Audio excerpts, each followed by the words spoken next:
Hello student, आप लोग कैसे हैं? आई होप आप लोग अच्छे होंगे, पढ़ाई कर रहे होंगे।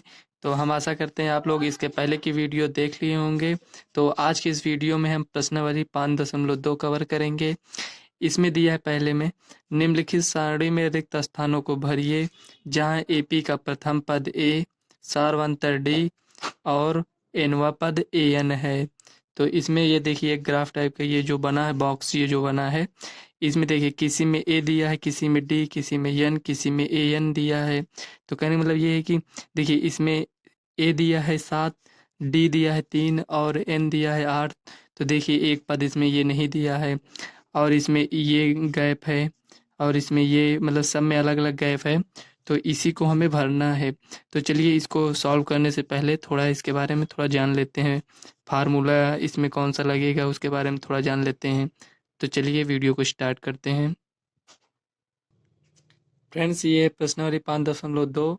तो अगर आपने इसके पहले की वीडियो 5.1 नहीं देखी है तो ये आपको नहीं समझ में आएगा। इसलिए आप पहले 5.1 देखिए, उसके बाद आप इस वीडियो को देखिएगा। तो देखिए ये प्रश्नावली 5.2 में जो फार्मूला यूज होगा तो उसके बारे में थोड़ा पहले जान लेते हैं। जैसे देखिए हमें कोई एपी दे दिया गया होगा, ऐसे एपी दिया रहेगा। जैसे मान लीजिए हमें दे दिया 2, 7, 12 इस टाइप का दे दिया गया और हमसे कहेगा 10वां पद या 15वां पद ज्ञात कीजिए, 15वां पद ज्ञात कीजिए। इस तरह दे दिया जाएगा। अब देखिए इसमें ये 2 दिया, ये 7, ये 12, तो 1, 2, 3 इसी तरह 4, 5, 6, 7, 8, 9, 10।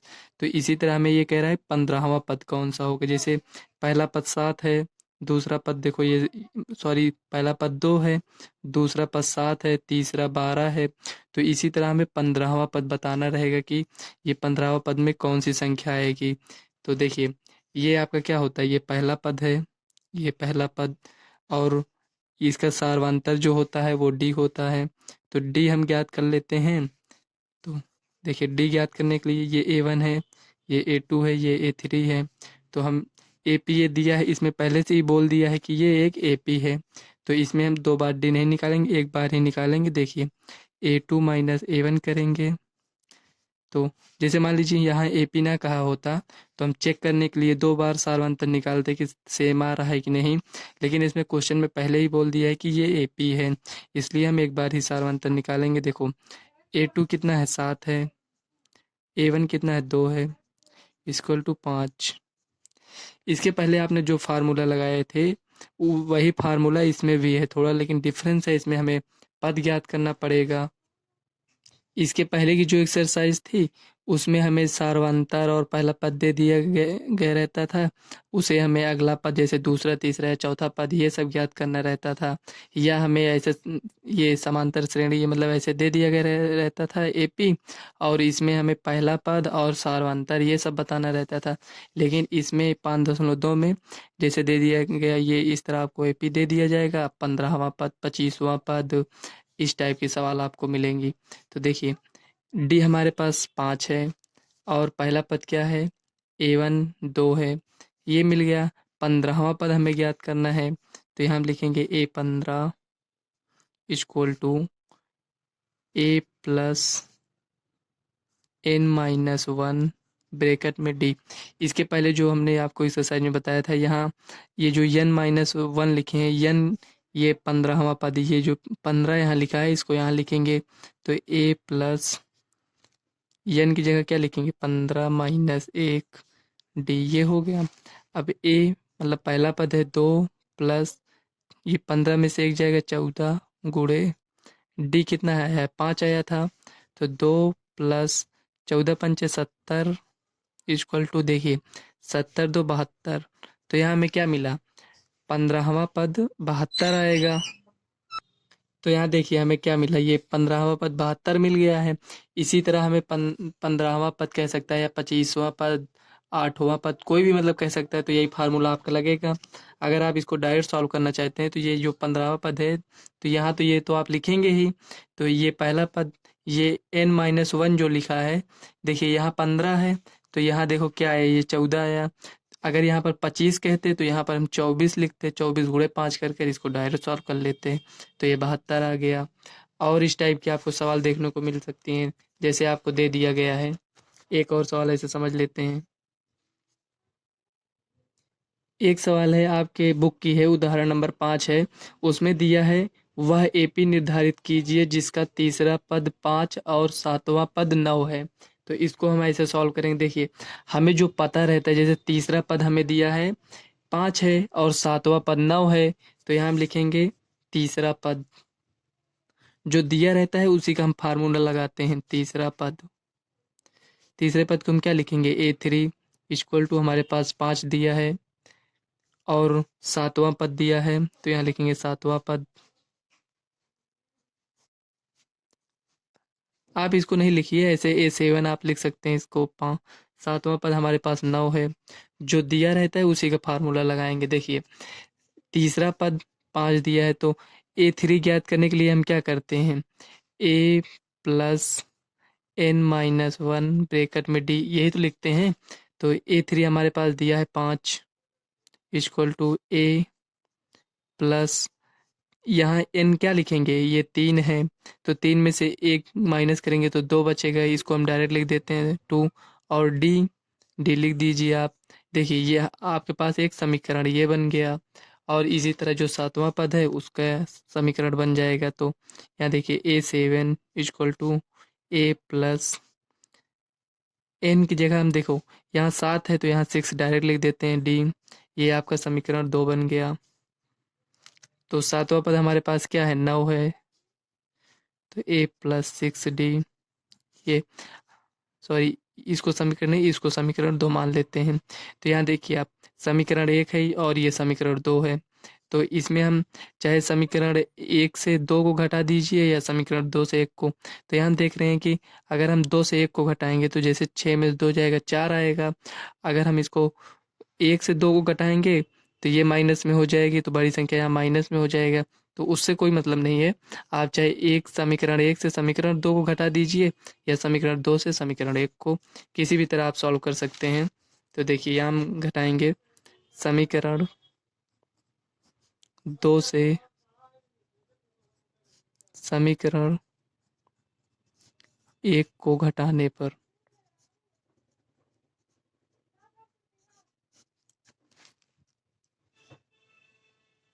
आपने विलोपन विधि चैप्टर नंबर 3 में पढ़ा होगा, उसी तरह इसको हम सॉल्व कर रहे हैं। तो यहाँ देखिए, समीकरण 2 क्या है, ये है, तो इसको हम लिखेंगे A plus 6d equal to 9।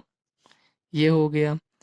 अब यहाँ देखिए, ये 1 है, तो इसको हम नोट कर लेंगे A plus 2d equal to 5। अब देखिए, घटाने पर तो यहाँ प्लस है तो माइनस हो जाएगा, प्लस है तो माइनस, ये भी प्लस है तो माइनस हो जाएगा, तो ये कट जाएगा। 6 में से 2 गया 4 d इक्वल टू 9 में से 5 गया 4, ये आ गया हमारे पास।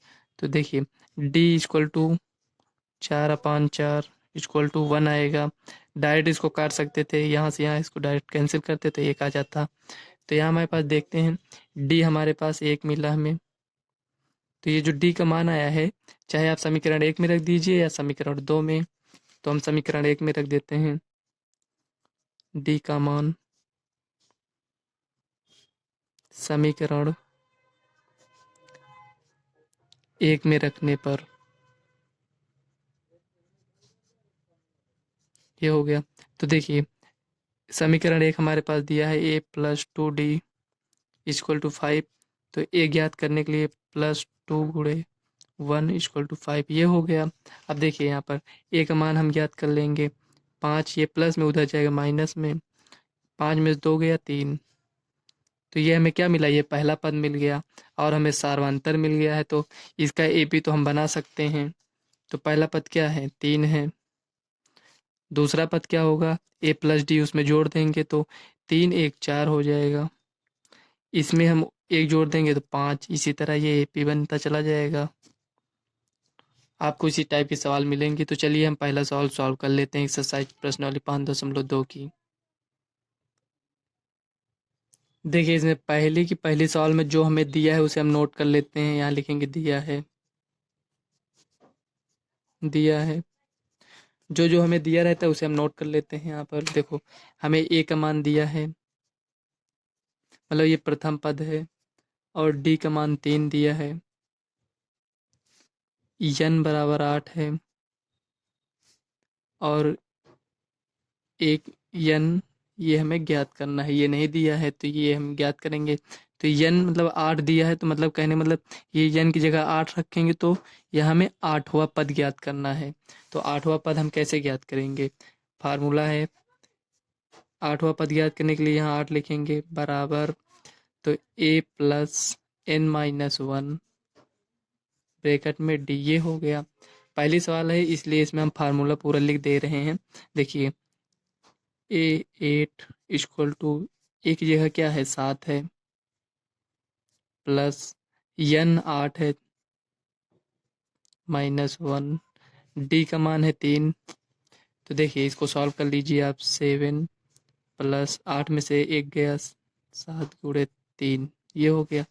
देखिए 7 प्लस 17 21, 21 में 7 को जोड़ेंगे तो 28 हो जाएगा। तो यहाँ हमें क्या मिला? ये a8, तो कहने मतलब ये जो a8 28 है, तो ये इसमें 8वां पद 28 होगा, यही आपका आंसर हो जाएगा। इसी तरह चलिए इसमें सेकंड नंबर के सवाल देख लेते हैं।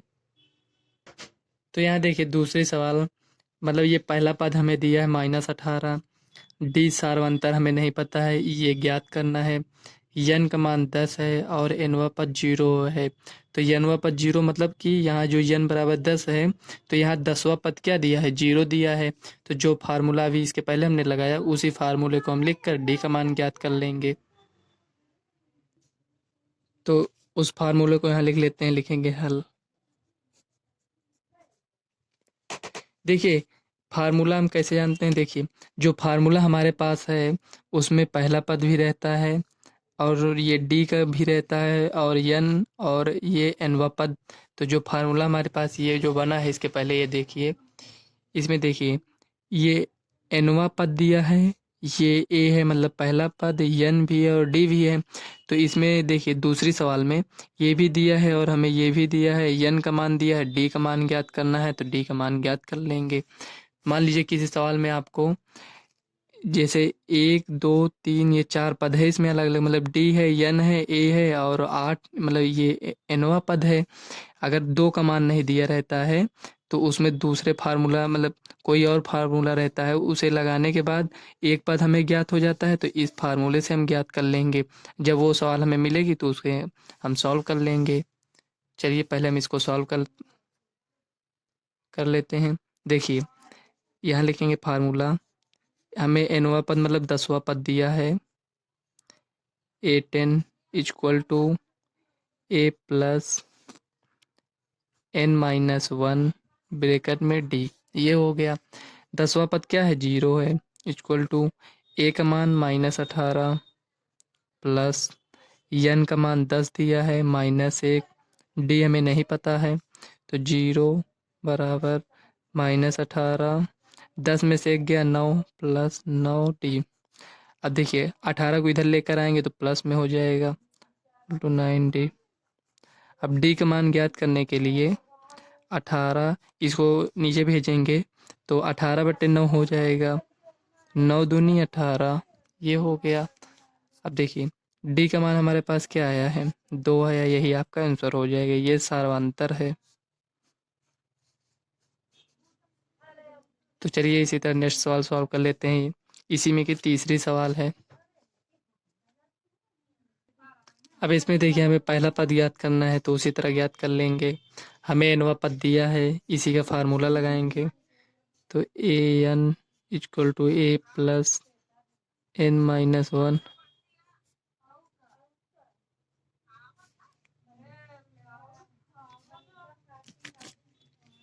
-5 इक्वल टू a का मान नहीं दिया है, a ऐसे लिख लीजिए आप, प्लस n का मान 18 -1, d हमें दिया है -3, लिख लीजिए।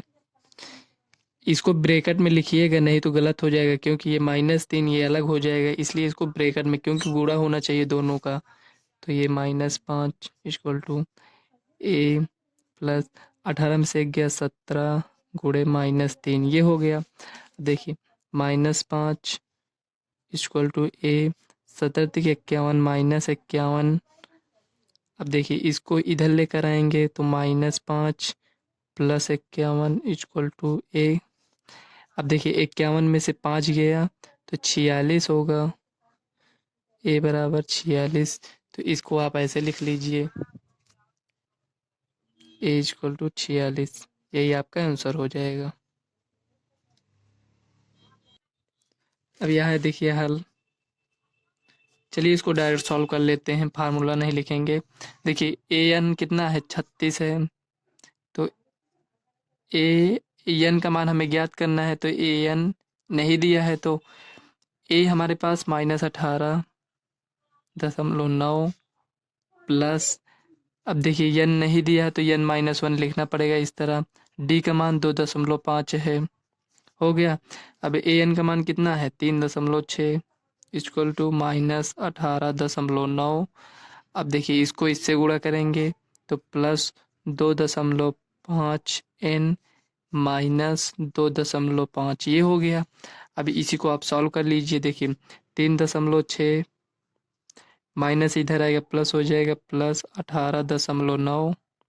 इधर देखो ये माइनस में इधर आएगा प्लस में हो जाएगा, +2.5। अब हमारे पास बचा क्या, ये बचा है तो इसको इधर रहने दीजिए, 2.5 n ये हो गया। अब देखिए इसी को सॉल्व कर लीजिए। देखिए पॉइंट किधर है, तो 9 5 14 6 20 का 0, 2 8 2 10, 3 13 2 15 का 5, हासिल आया 1, तो ये 2 हो गया, ये हो गया। पॉइंट 1 अंक बाद लगाएंगे, = 2.5 n। देखिए पॉइंट के बाद ये 0 है तो ये कट जाएगा, इससे कोई मतलब नहीं है। तो यहाँ देखिए हमारे पास 25 आया। अब n का मान ज्ञात करेंगे तो ये बटे में आ जाएगा 2.5। इसको हम इस तरह लिख सकते हैं, 25/25। ये पॉइंट के बाद पॉइंट की जगह पर 1 लिखेंगे, नीचे पॉइंट है तो ऊपर 1 लिखते हैं, अगर यहाँ पॉइंट होता तो नीचे 1 लिखते हैं। पॉइंट बाद कितना अंक है, 1 अंक है तो यहाँ 0 लिख देंगे। 25 से 25 कैंसिल, n = 10। यहाँ में n का मान 10 मिल गया, यही आपका आंसर हो जाएगा। तो ये कितने पर आया, ये जो यहाँ क्वेश्चन दिया है, an मतलब nवां पद 303.6 है, तो ये n का मान हमारे पास 10 आया। तो कहने मतलब ये हुआ कि nवां पद मतलब 10वां पद 3.6 है, लेकिन हमें n सिर्फ ज्ञात करना था, तो यही आपका आंसर हो जाएगा। और नेक्स्ट सवाल देख लेते हैं, 5वीं सवाल इसमें की। फ्रेंड्स ये सवाल दिया, ये लिखा 3.5 d = 0, 10 दशमलव मतलब 10.5 है, हमें an पद ज्ञात करना है। तो यहाँ लिखेंगे हल। ये पॉइंट नीचे है, ठीक, यहाँ पर पॉइंट देखिए, पॉइंट में थोड़ा डिफरेंस हो जाता है। यहाँ देखो 3.5, ये दशमलव, ये मतलब पॉइंट मान होता है। अगर ये इसको अगर इस तरह लिख देंगे तो ये गुणा हो जाता है, मतलब कहने मतलब ये इस टाइप का हो जाता है। तो पॉइंट हमेशा नीचे लिखा करिए। यहाँ पर देखिए जैसे ये यहाँ लिखे हैं, इसको भी यहाँ, तो देखिए हल। तो हमें an पद ज्ञात करना है, तो देखिए n कितना दिया है हमारे पास, तो यहाँ लिखेंगे an = a + n - 1 d। an हमें ज्ञात करना है, तो a हमारे पास देखो 3.5 दिया है, प्लस n का मान देखिए ये 10.5 है, -1, d का मान 0 है। तो देखिए ये 0 से अगर इसमें हम गुणा करेंगे तो ये सब 0 हो जाएगा, तो हमारे पास बचेगा क्या, 3.5। तो an = 3.5। तो nवां पद हमारे पास कितना है, 3.5, यही आपका आंसर हो जाएगा। तो चलिए नेक्स्ट सवाल देख लेते हैं, दूसरी सवाल। फ्रेंड्स यहाँ देखिए दूसरे सवाल इसमें दिया है, निम्नलिखित में सही उत्तर चुनिए और उसका औचित्य दीजिए। तो इसमें देखिए हमें ऑप्शन में दिया है A B C D।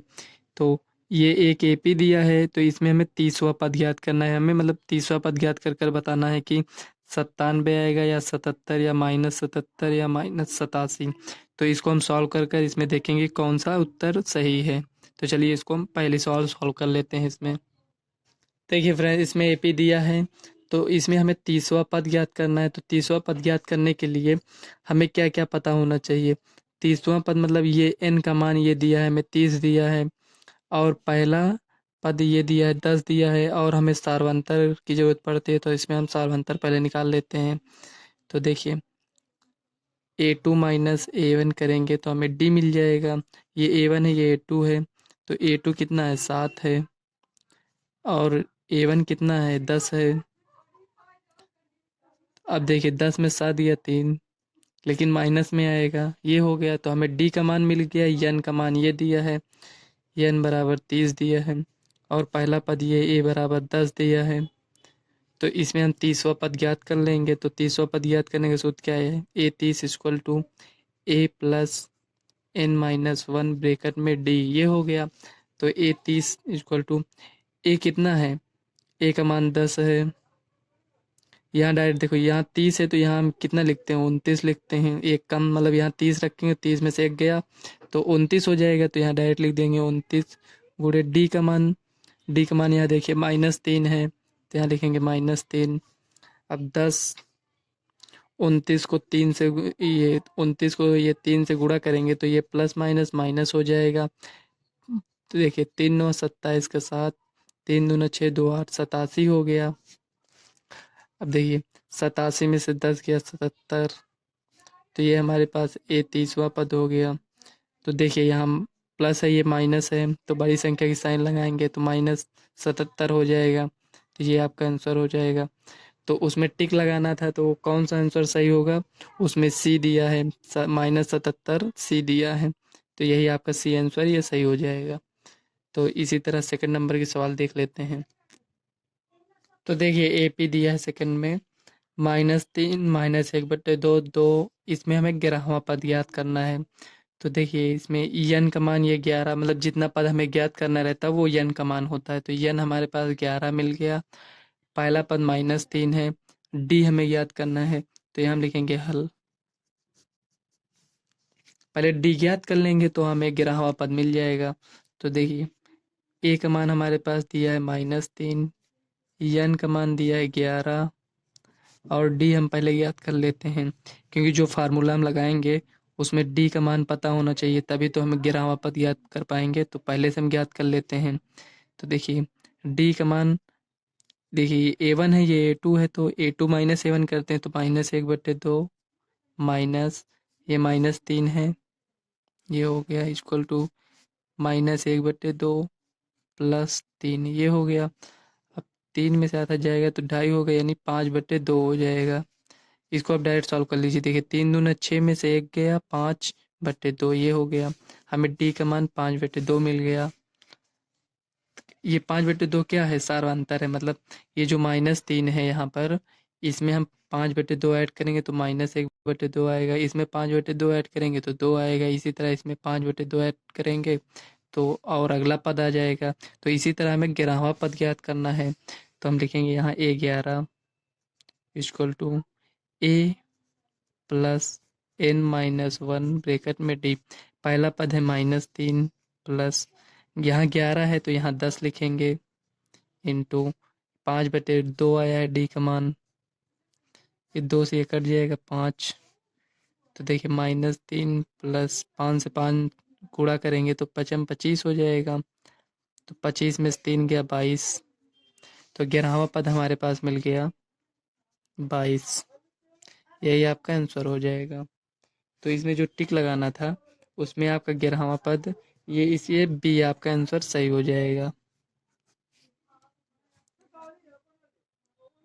Friends इस वीडियो को हम यहीं तक रखते हैं। अगर वीडियो आपको अच्छी लगे तो वीडियो को लाइक व चैनल को सब्सक्राइब कर लीजिए, ताकि आने वाले वीडियो का नोटिफिकेशन आप तक सबसे पहले पहुंचे। तो चलिए मिलते हैं नेक्स्ट वीडियो में, तब तक के लिए बाय, और आप इसी तरह पढ़ाई करते रहिए।